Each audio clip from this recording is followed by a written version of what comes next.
Warahmatullahi wabarakatuh.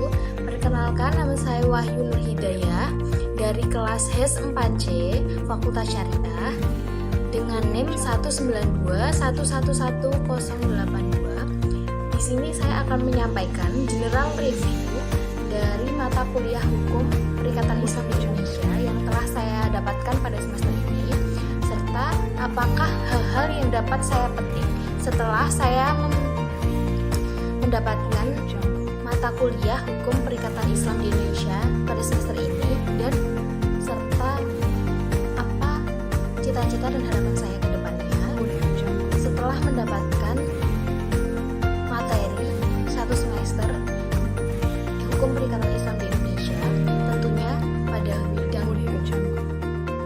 Langsung saja, general review pada bab pertama yaitu orientasi umum dan materi pengertian hukum perikatan Islam atau HPI, alasan diajarkannya, dan sumber-sumber hukum perikatan Islam. Pengertian HPI menurut Profesor Subekti SH yaitu suatu peristiwa di mana seseorang berjanji kepada orang lain atau di mana dua orang itu saling berjanji untuk melaksanakan suatu hal. Sedangkan HPII adalah hukum perikatan Islam yang menjadi hukum positif dan berlaku di Indonesia. Alasan diajarkannya adalah untuk memenuhi kebutuhan umat Islam menjalankan muamalah dalam perikatan. Sumbernya ada 3, yaitu yang pertama adalah Al-Quran, dan yang kedua Sunnah, dan yang ketiga Ijtihad.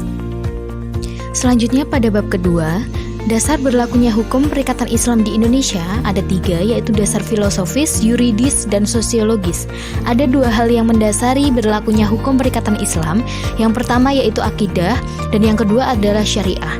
Kedudukan hukum perikatan Islam dalam tata hukum Indonesia ada 5, dan juga terdapat 5 perbandingan antara hukum perikatan Islam, hukum perikatan Barat, dan hukum perikatan adat.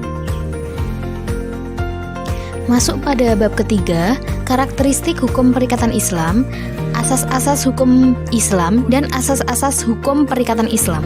Hukum Islam sendiri berkarakter realisme.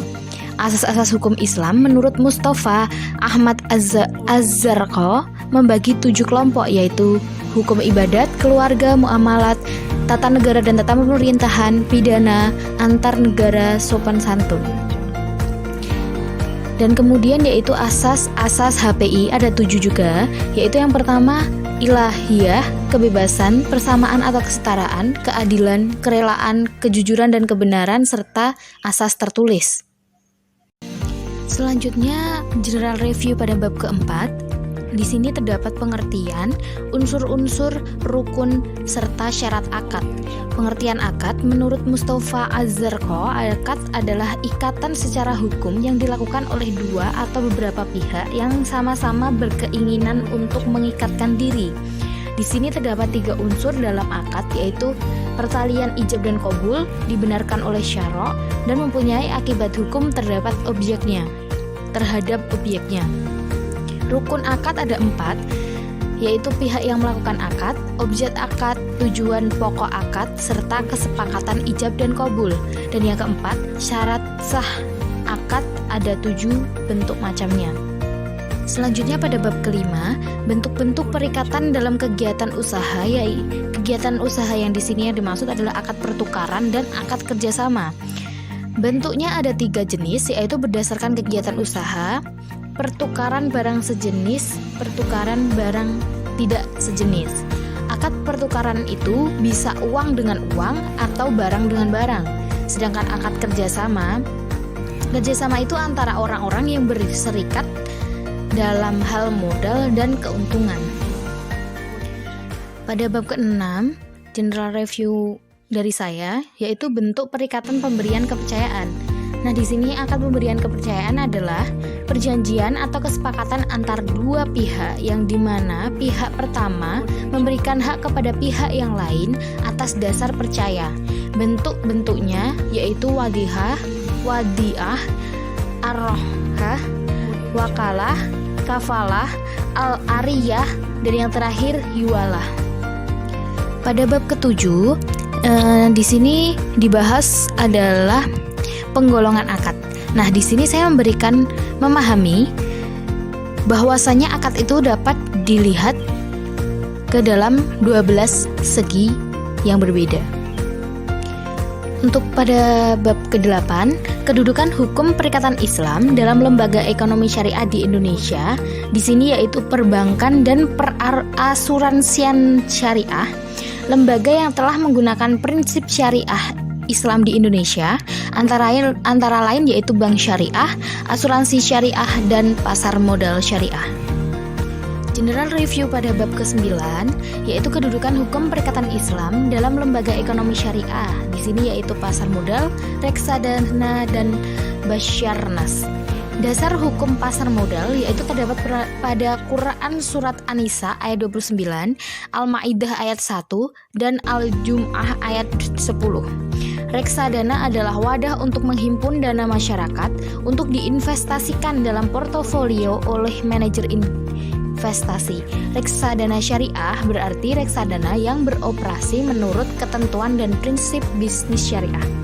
Sedangkan yang lembaga penyelesaian sengketa keuangan syariah atau Basyarnas adalah lembaga hakam satu-satunya di Indonesia yang berwenang memeriksa dan memutus sengketa muamalah yang timbul dalam perdagangan, keuangan, industri, jasa, dan lain-lain. Pada bab 10 ini, yaitu terdapat tinjauan hukum Islam terhadap transaksi bisnis modern. Di sini yaitu ada MLM, waralaba, dan e-commerce. MLM adalah multi-level marketing yang merupakan sistem penjualan yang menggunakan jaringan bisnis atau networking organisasi distributor.